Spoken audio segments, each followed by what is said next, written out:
प्राप्त होता। सत्संग जल जो कोई पावे, मैल आई सब कट कट जावे। यह ऐसा जल है जिसमें स्नान करके जीव निर्मल हो जाता। संतों महात्माओं के सत्संग में कभी किसी जात बिरादरी, किसी कौम या मजहब या किसी भी व्यक्ति विशेष की कभी कोई निंदा चुगली आलोचना या किसी की बुराई नहीं की जाती। प्रेमी भाई बहनों, जब हम लोग इस संसार में पैदा हुए तो ना कोई जात बिरादरी लेकर के आया, ना कोई कौम या मजहब लेकर के आया, ना कोई अपना नाम लेकर के आया। सिर्फ नंगे रोते हुए हम लोग इस संसार में पैदा हो गए।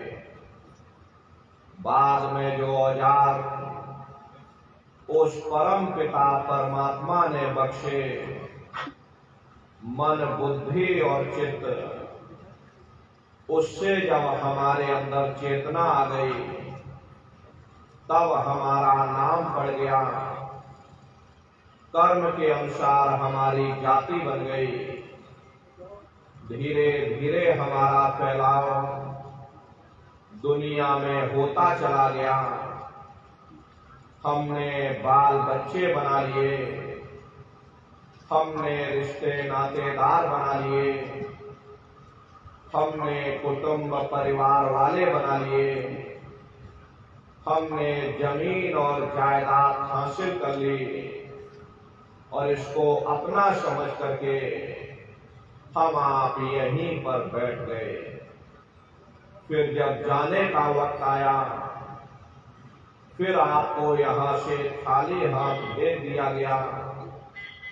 ना आपके साथ आपका नाम गया, ना आपके साथ जात और बिरादरी गई, ना आपके साथ ये जमीन और जायदाद गई। जिस छाया को प्राप्त करने के लिए आपने अपना पूरा जीवन गुजार दिया, तो न माया हाथ में आई और न छाया हाथ में आई। खाली हाथ आए थे और खाली ही हाथ आपको यहां से वापस भेज दिया गया।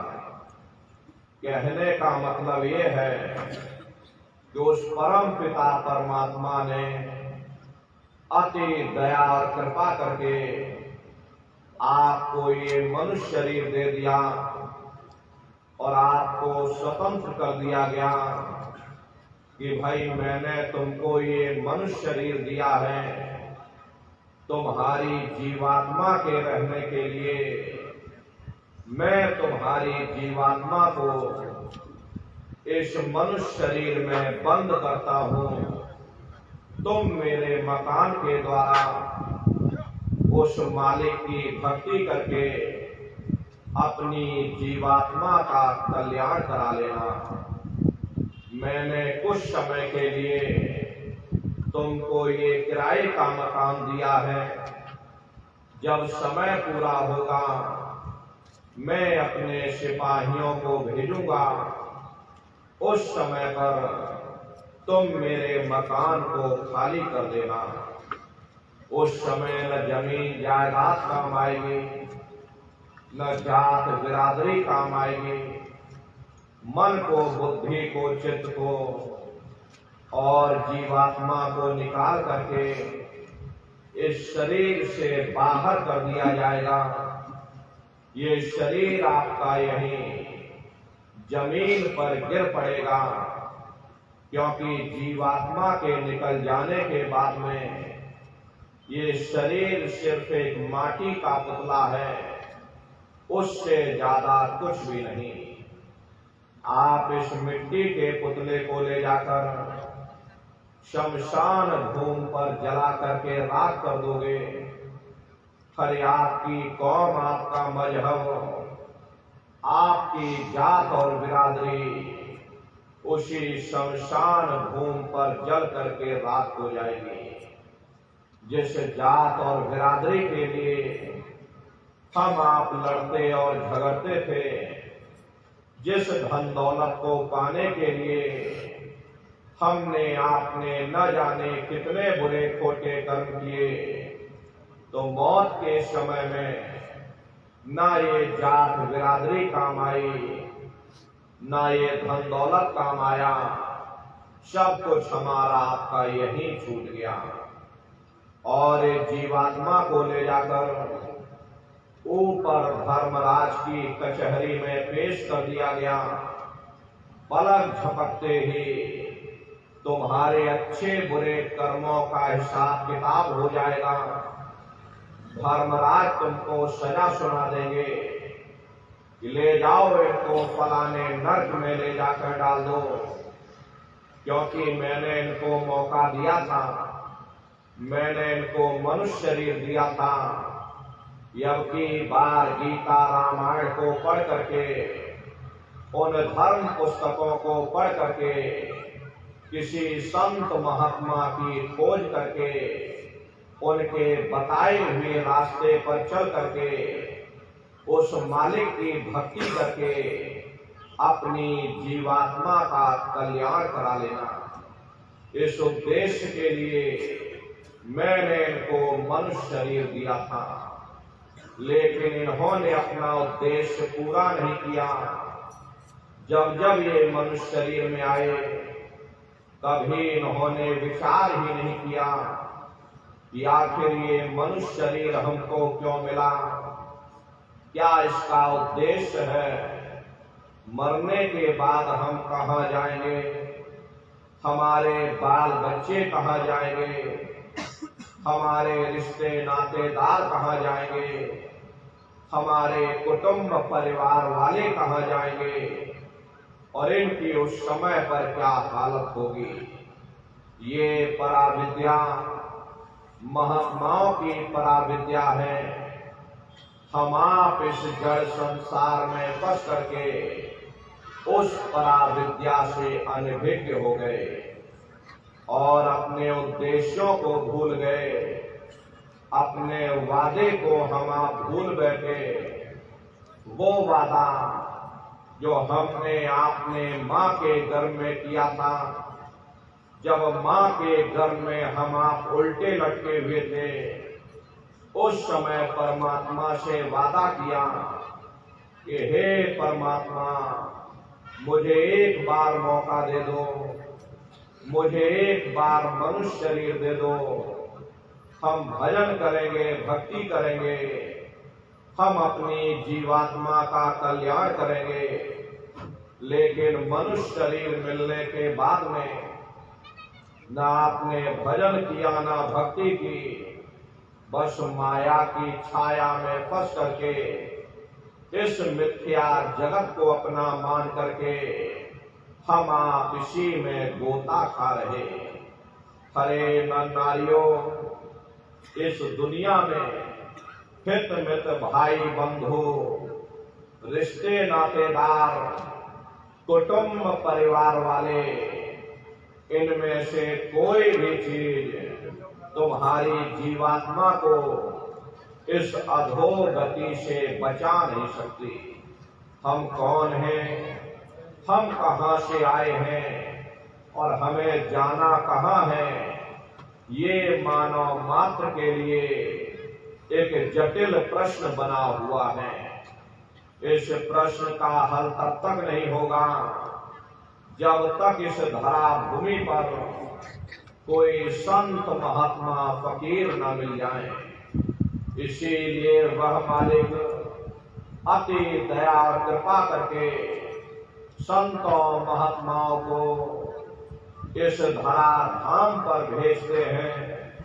संत महात्मा फकीर यहाँ पर आकर के जीवों को समझाने की कोशिश करते हैं कि भाई वो परमात्मा है, वो आपको मिलेगा, जीते जी मिलेगा, इसी मनुष्य शरीर में मिलेगा।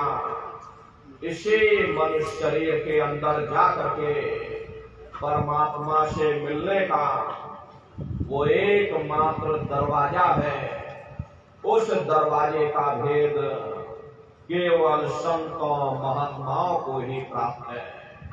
ये दुनिया के लोग, दुनिया की आवाम जनमानस भौतिकता के ज्ञान को पढ़ करके अहंकार में डूबे रहते कि हमसे बड़ा कोई ज्ञानी नहीं। लेकिन उन बेचारों को नहीं मालूम कि जहां दुनिया का ज्ञान समाप्त होता है, उसी के सिर की चोटी से ये आध्यात्मवाद, आत्मा और परमात्मा का ये गूढ़ ज्ञान, रहस्य विज्ञान प्रारंभ होता। उस विज्ञान को पाने के लिए सबसे पहले जरूरी है कि पहले आप मानवतावादी बने, मानव धर्म और मानव कर्म को अपनाएं।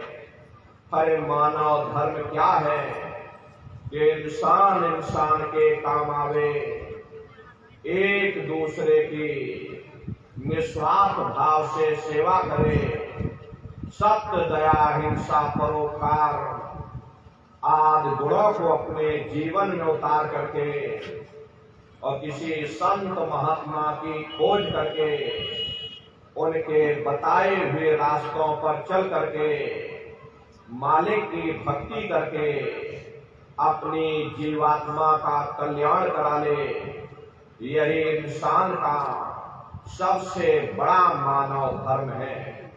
लेकिन आज इस कलिकाल में ये दुनिया की आवाम जनमानस शराबों और कबाबों में, मांस और मदिरा में सुख ढूंढने की कोशिश कर रही।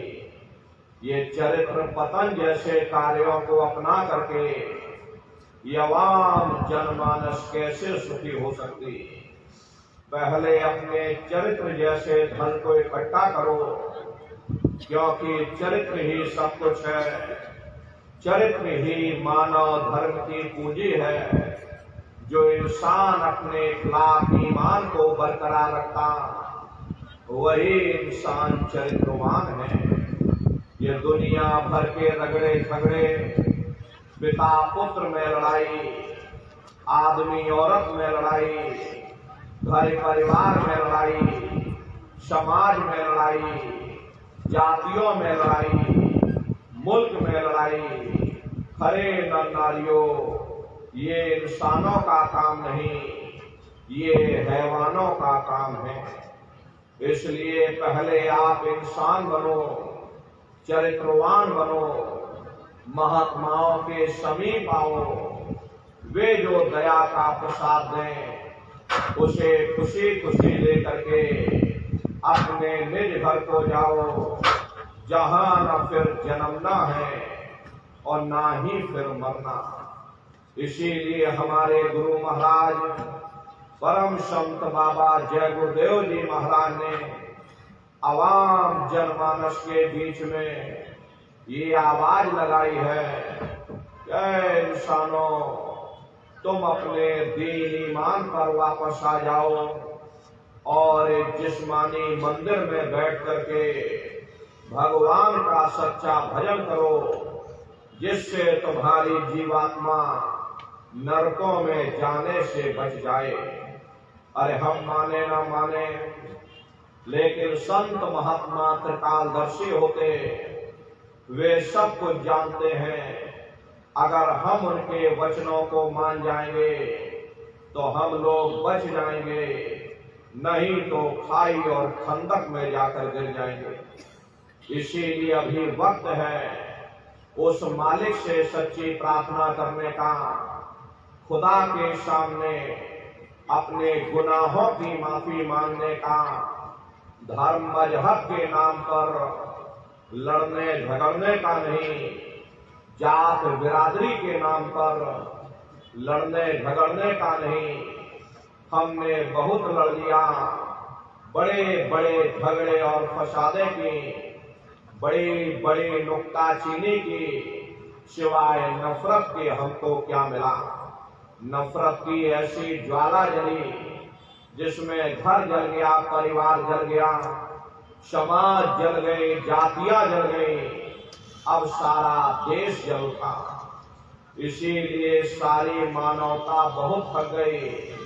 हर कोई ऐसी छांव चाहता है जहां उसे ठंडक मिले, शांति और सुकून मिले। ये सब वही मिल सकते हैं जहां शांति के संदेश होते, सुकून के संदेश होते, मानव धर्म और मानव कर्म के संदेश होते। और ये संदेश केवल संत महात्मा फकीर देते हैं जो समदर्शी होते, जो समस्त जीवों के अंदर उस प्रभु के अंश को देखते।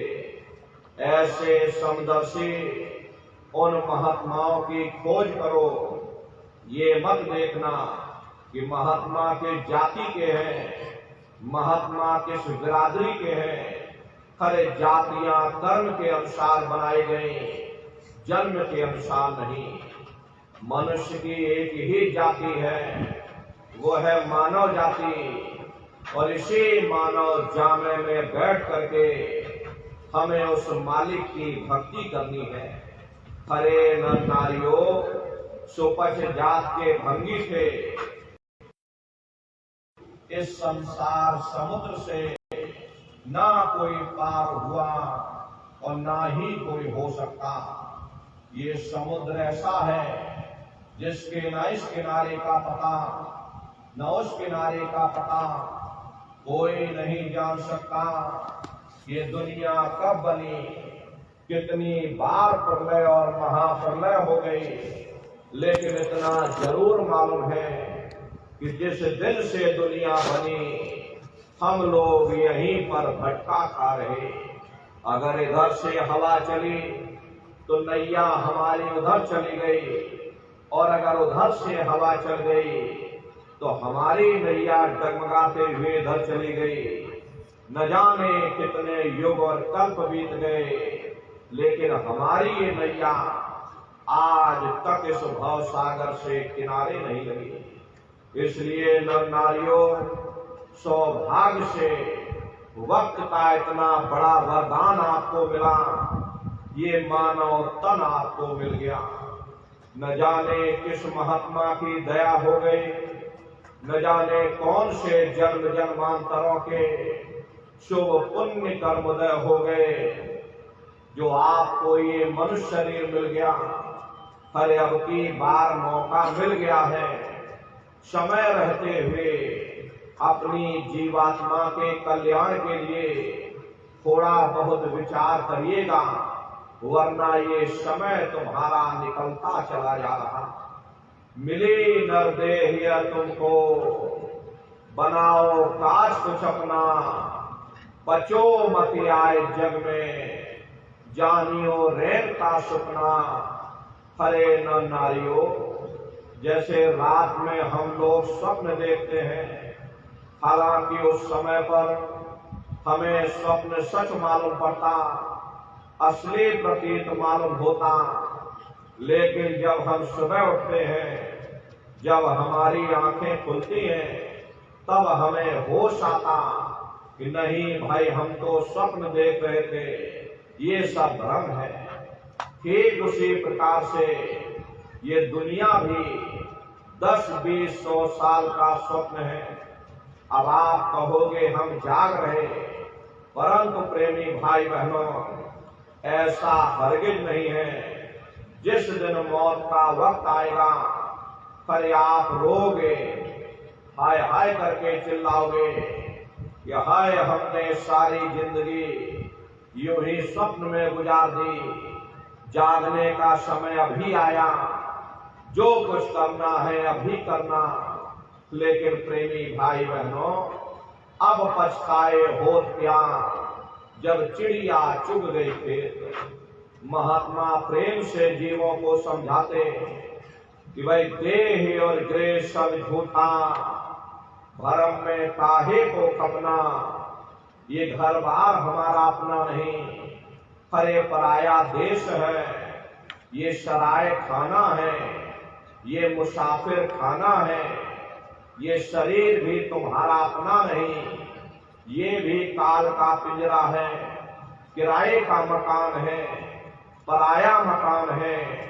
किसी को 40-50 साल के लिए मिला, किसी को 80-90-100 साल के लिए मिला। हर जितने जितने श्वास उस मालिक ने बख्शे हैं, उसे भुगतने के बाद में हमें शरीर को यही छोड़ जाना। श्वास दुधारा नित्य ही जारी, एक दिन खाली चाम। हरे प्रेमी भाई बहनों, एक तालाब पानी से चाहे कितना भी क्यों ना भरा हो, आप एक छोटी सी नाली काट कर खोल दीजिए, छोटा सा छेद कर दीजिए, तो सारा पानी ही तालाब से बाहर निकल जाएगा। ठीक उसी प्रकार से हमारा ये शरीर भी श्वासों का भंडार है। जब तक श्वासों का भंडार जारी है, हम दुनिया के काम काज में फंसे हुए, दुनिया के कारोबार में उलझे हुए, लेकिन जिस वक्त ये श्वासों का भंडार खाली होगा, हर टेलीफोन खड़क जाएंगे, तार पहुंच जाएंगे, संदेश पहुंच जाएंगे, सब रिश्ते नातेदार, सब कुटुंब परिवार वाले, सब अड़ोस पड़ोस वाले मिनटों सेकंडों में इकट्ठा हो जाएंगे। हरे प्रेमी भाई बहनों, मामूली कष्ट नहीं होता। मौत के समय में घनघोर पीड़ा होती है। सहजो बाई ने उस पीड़ा को बयान किया कि सहजो मौत आइया, अंग अंग दिया तोड़, और हिया जरे छाती फटे, उठे पीर घनघोर। गुरु महाराज सत्संग में फरमाते थे, जैसे 1 लाख बिच्छू एक साथ हमारे जिस्म पर डंक मारे, उससे भी लाखों करोड़ों गुना ज्यादा मौत के समय में दर्द होता। जब मृत्यु आती है तो किस तरह से प्राण निकलते, प्राणों के निकलने की क्या प्रक्रिया होती है, जरा उसे भी आप लोग समझ लीजिए।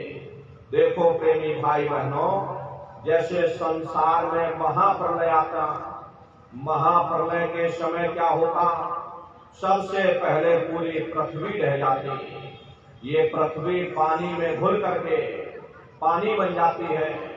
मानव सृष्टि की प्रलय एक बड़ी कयामत है और शरीर की प्रलय एक छोटी कयामत है। तो जैसे ही मौत आती, सबसे पहले गुदा चक्र टूटता है, सिमटत भास श्वास उठ जावे, और प्राण पति जब सिमट समावे, उस समय हमारी श्वासें रुक जाती, शरीर की चेतना पीछे सिमटने लगती। तो सबसे पहले गुदा चक्र टूटता, क्योंकि गुदा चक्र में पृथ्वी का वास होता। गुदा चक्र टूट करके ऊपर इंद्रिय चक्र में समा जाता। इंद्रिय चक्र में जल का वास होता, यानी जल ने पृथ्वी को खोल दिया। फिर जब इंद्रिय चक्र टूटेगा तो ऊपर नाभि चक्र में समा जाएगा। नाभि चक्र में अग्नि का वास होता, यानी अग्नि ने फिर जल को सुखा दिया। ये नीचे से सिमटाव होता है। फिर जब ये नाभि चक्र टूटेगा तो हृदय चक्र में समा जाएगा। हृदय चक्र में वायु का वास होता, यानी वायु ने अग्नि को अपने में समाहित कर दिया, और इस तरह से वायु आकाश मोड़ गई। जब यह कर्म कलाय उपजावे, बुद्धि सुरत की आम दबावे, जब यह जीवात्मा पांचों तत्वों को लान करके जल पृथ्वी अंत समय में तुम्हारे काम आवे, वरना ये समय तुम्हारा निकलता चला जा रहा। ये श्वासों की पूंजी दिन प्रतिदिन कम होती चली जा रही। हम लोग कहते हैं कि भाई हमारी उम्र बढ़ रही। अरे आपकी उम्र बढ़ नहीं रही, आपकी उम्र दिन प्रतिदिन घटती चली जा रही। ये चंद श्वासों की पूंजी दिन प्रतिदिन कम होती चली जा रही। एक समय ऐसा आएगा ये बुलबुला तुम्हारा फूट जाएगा, फिर न जाने तुमको दोबारा मनुष्य शरीर मिले न मिले, तुम भटकते रह जाओगे नरकों और चौरासियों में। इसीलिए प्रेमी भाई बहनों, अहो भाग्य है आपका, तुमको ये मनुष्य शरीर मिल गया। इस मनुष्य रूपी मंदिर में बैठ करके वो रूहानी खजाना कमा लो, वो आत्म धन कमा लो, जिससे तुम्हारी जीवात्मा का कल्याण हो जावे। तो सुमरन ध्यान भजन नित्य नियम से आप लोग करिएगा और सभी लोग शाकाहारी रहना, क्योंकि हमारे गुरु महाराज ने शाकाहार पर विशेष जोर दिया। गुरु महाराज बराबर कहते थे, ये बच्चा तुम लोग शाकाहारी रहना, शाकाहार का प्रचार करते रहना, इसी से देश और दुनिया में भारी परिवर्तन होगा। हरे प्रेमी भाई बहनों, परिवर्तन कोई कानून बनाने से नहीं होता, परिवर्तन कोई आंदोलन करने से नहीं होता, परिवर्तन कोई तोड़ फोड़ करने से नहीं होता। परिवर्तन तब होता है जब लोगों के विचार बदलते हैं, लोगों की भावनाएं बदलती हैं। विचार जब बदलेंगे जब लोगों का खान पान शुद्ध होगा। अरे देशी कहावत है, जैसा खाए अन्न और वैसा होए मन। जब इंसान पशुप्रति भोजन करेगा उसकी बुद्धि स्वतः ही पशुओं जैसी हो जाएगी, सोच विचार उसका चिंतन स्वतः ही पशुओं जैसा हो जाएगा। फिर जिस शराब के नशे में माँ बहन बेटे की पहचान खत्म हो जाए, उस शराब को पी करके यह कैसे पता चलेगा कि क्या अच्छा और क्या बुरा है। यही कारण है कि आज हर समाज में ये दुनिया भर के अत्याचार, दुनिया भर के व्यभिचार फैले हुए। अरे हम लोग मंदिर बनवाते हैं, उन मंदिरों में नहा धो करके जाते, कहते भाई परमात्मा के रहने की जगह है, हमको नहा धो करके जाना चाहिए, फूल अगरबत्ती ले जाना चाहिए। कोई उन मंदिरों में कूड़ा कचरा नहीं डालता। अगर कूड़ा कचरा डालोगे तो आपस में लाठियां चल जाएंगी। फिर ये जो हरि मंदिर है, ये पंच भौतिक शरीर जिसे महात्माओं ने हरि मंदिर कहा, इसमें तुम हाड़ मांस के लोथड़े डालते हो, इसमें तुम शराब के कतरे डालते हो। अपने बनाए हुए ईंट गारे के मंदिर की तुम कदर करोगे और परमात्मा के बनाए हुए इस हरि मंदिर को तुमने जीते जी कब्रिस्तान बना दिया तो सख्त सजा मिलेगी। अरे महात्माओं ने लिखा है कि तिल भर मच्छी खाई के कोटि गऊ दे दान और काशी करवट जा मरे निश्चय नरक निदान। यदि तिल भर भी मच्छी खा करके फिर चाहे कोटान कोट गौओं का दान करो और काशी में जा करके मत्था रगड़ते रगड़ते अपनी पूरी जिंदगी वहां पर गुजार देना, फिर भी तुमको तुम्हारे गुनाहों की सजा मिलेगी, कोई बच नहीं सकता। क्योंकि एक कर्म भूमि है, यहाँ तुम जैसा कर्म करोगे वैसा फल तुमको मिलेगा। देखिए इस कर्म भूमि पर कृष्ण भगवान तक नहीं बच पाए। उस समय बाली को छिप करके बाण मारा, वही बाली कृष्ण अवतार में बहेलिया बन करके आ गया। कृष्ण भगवान के पैरों में पद्म चमकता था, हिरण की आंख समझ करके बहेलिये ने निशाना मार दिया। जब पास में आकर के देखा कृष्ण भगवान थे, अफसोस करने लगे, लेकिन कृष्ण भगवान ने उसको समझाया इसमें तुम्हारा कोई दोष नहीं, उस समय हमने तुमको मारा, आज तुमने हमको मार दिया, हमारा तुम्हारा बदला पूरा हो गया। कर्म प्रधान विश्व रच राखा, जो जस करे सो तस फल चाखा। ये कर्मों का ऐसा देश है, यहाँ तुम जैसे बीज बोगे वैसी ही फसल काटोगे। इसलिए प्रेमी भाई बहनों, आप सभी लोग शाकाहारी रहिएगा। देखिए हमारे गुरु महाराज ने अपने गुरु की याद में मथुरा आश्रम पर इतना विशाल मंदिर बनवाया। गुरु महाराज हमारे कहते थे कि बच्चा मंदिर का जीता जागता देवता वहां पर बैठ करके बरकत बांट रहा। अरे आप लोग आइए, वहां कोई रुपया पैसा नहीं चढ़ाया जाता, कोई चंदा चुटकी नहीं चढ़ाई जाती। अरे आप लोग आए, मंदिर के देवता के सामने अपनी एक बुराई को चढ़ा दीजिए। वहां पर बुराई चढ़ाई जाती है, कि हम आज से मांस मछली नहीं खाएंगे, हम आज से अंडा शराब का सेवन नहीं करेंगे, हम आज से झूठ नहीं बोलेंगे, हम आज से किसी को धोखा नहीं देंगे। आप अपनी एक बुराई चढ़ा दो, आपकी एक मनोकामना पूरी होगी। ऐसा वरदानी मंदिर गुरु महाराज ने अपने गुरु की याद में मथुरा आश्रम पर बनवाया। उन्हीं की याद में ये पावन भंडारे का कार्यक्रम 1 दिसंबर से और 5 दिसंबर तक मथुरा आश्रम पर मनाया जाएगा। तारीख आप लोग याद रखिएगा, 1 दिसंबर से 5 दिसंबर तक ये भंडारे का कार्यक्रम होगा। आप सभी लोग पधारिएगा, आप सभी लोग सादर आमंत्रित हैं। अपनी आंखों से देखिएगा, दसियों लाख की संख्या में सत्संगी प्रेमी भाई बहन वहां पर उपस्थित होते हैं। आपके राजस्थान से भी हजारों हजार की संख्या में सत्संगी प्रेमी भाई बहन पहुंचते हैं। प्रेमी भाई बहनों, आपके रहने ठहरने की व्यवस्था, भोजन पानी की व्यवस्था, उसके लिए भंडारे चलाए जाते हैं। प्रेमी भाई बहनों, कोई आपको दिक्कत नहीं होगी।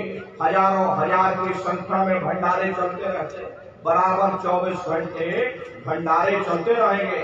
चाहे 10 लाख लोग आए, चाहे 20 लाख लोग आए, कोई रहने ठहरने की व्यवस्था, खाने पीने की व्यवस्था में कोई दिक्कत नहीं होगी। प्रेमी भाई बहनों, आप लोग पधारिएगा। अपना बहुत बड़ा आश्रम है, करीब करीब 5 किलोमीटर के एरिया में अपना आश्रम बना हुआ, उसी में ये कार्यक्रम होगा। गुरु महाराज की बहुत बड़ी गौशाला अपने आश्रम पर भी है। गुरु महाराज के पास कुल 2 गाय थी। 2 गायों का इतना बड़ा परिवार हो गया कि आज के समय में करीब करीब 3000 गायें और 3000 सांड हो गए। प्रेमी भाई बहनों, 2 गायों का इतना बड़ा परिवार, बाहर से न किसी को बुलाया, न अंदर से किसी को बाहर भेजा। गुरु महाराज कह करके गए थे कि बच्चा इन गायों को, बैलों को यहीं पर रखना, अगर इनको बाहर भेज दोगे लोग बूचड़ खाने में मार देंगे, काट देंगे। इसलिए उनकी सेवा की जाती और धीरे धीरे बढ़ते बढ़ते आज इतनी बड़ी गौशाला, अपना एक अस्पताल भी है, एक विद्यालय भी है जो कि बिल्कुल निःशुल्क है। करीब करीब 2,500 से 3,000 बच्चे निःशुल्क विद्या अध्ययन करते हैं। प्रेमी भाई बहनों, वो गुरु महाराज की कर्म भूमि है और गुरु महाराज की जन्म भूमि जिला इटावा, ग्राम खिटौरा में है। बहुत बड़ा आश्रम वहां पर बना हुआ, बहुत भव्य मंदिर बना हुआ। प्रेमी भाई बहनों, आप लोग पधारिएगा, अपनी आंखों से देखिएगा। मंदिर के देवता के सामने अपनी एक बुराई को चढ़ा देना, आपकी एक मनोकामना पूरी होगी। देखने, सुनने, समझने में भी आपको हकीकत का पता चलेगा। तो आप सभी से हमारी प्रार्थना है कि आप सभी लोग इस भंडारे के अवसर पर सपरिवार सादर आमंत्रित हैं। अपने अपने बच्चों को भी बराबर आप लोग सत्संग में लाते ले जाते रहिएगा। ये सबसे बड़ी गलती आप लोग यही करते हो, ये अकेले अकेले चल पड़ते और बताओ बच्चों को नहीं लाते। अरे क्या जरूरत बच्चों को लाने ले जाने की, ये बच्चे छोटे हैं, इनको घर में रहने दो, इनको पढ़ाई लिखाई करने दो। ये बच्चों की उम्र पढ़ाई लिखाई की है, ये सत्संग सुनना, भजन पूजा पाठ करना ये हम लोगों का काम, ये आपकी सबसे बड़ी गलती है।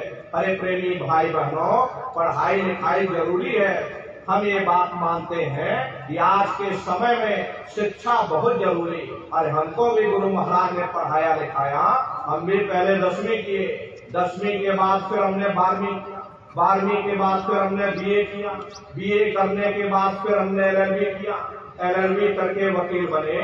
गुरु महाराज ने हमको भी पढ़ाया लिखाया, लेकिन पढ़ाई लिखाई के साथ साथ अच्छे संस्कार भी जरूरी है। और प्रेमी भाई बहनों, संस्कार कोई एमए बीए की डिग्री करने से नहीं पढ़ते, संस्कार कोई डिप्लोमा करने से नहीं पढ़ते। अगर एमए बीए की डिग्री करने से बच्चों के अंदर संस्कार पड़ जाते तो हिंदुस्तान में कितने वृद्धाश्रम न खोले गए होते। अरे संस्कार पढ़ेंगे महात्माओं के वचनों से, संस्कार पढ़ेंगे सत्संग के माध्यम से। ये बच्चे देश के भविष्य हैं। एक अच्छे समाज के निर्माण के लिए बच्चों के अंदर अच्छे संस्कार डालना ये समय की बहुत बड़ी मांग है। इसलिए प्रेमी भाई बहनों, अपने अपने बच्चों पर विशेष ध्यान आप लोग दीजिएगा। ये बच्चे कच्चे धड़े हैं, इनको बचपन से तैयार करिए, इनको अच्छी शिक्षा देना, अच्छे संस्कार देना, खुद भी भजन करना, बच्चों को भी भजन ध्यान सुमरण पर बैठाना। यही बच्चे बड़े होकर के माँ बाप का नाम रोशन करेंगे, घर समाज का नाम रोशन करेंगे। इसलिए प्रेमी भाई बहनों, अपने अपने बच्चों के साथ, इष्ट मिष्ट परिवार वालों के साथ आप सभी प्रेमी भाई बहन पूज्य दादा गुरु महाराज के इस पावन भंडारे के अवसर पर सपरिवार सादर आमंत्रित है। आप लोग अवश्य ही पधारिएगा। इसी के साथ आप लोगों ने समय दिया, समय निकाल करके आप सभी प्रेमी भाई बहन यहाँ पर उपस्थित हुए हो, आप लोगों को बहुत बहुत धन्यवाद है। आपसे हमारी यही प्रार्थना है।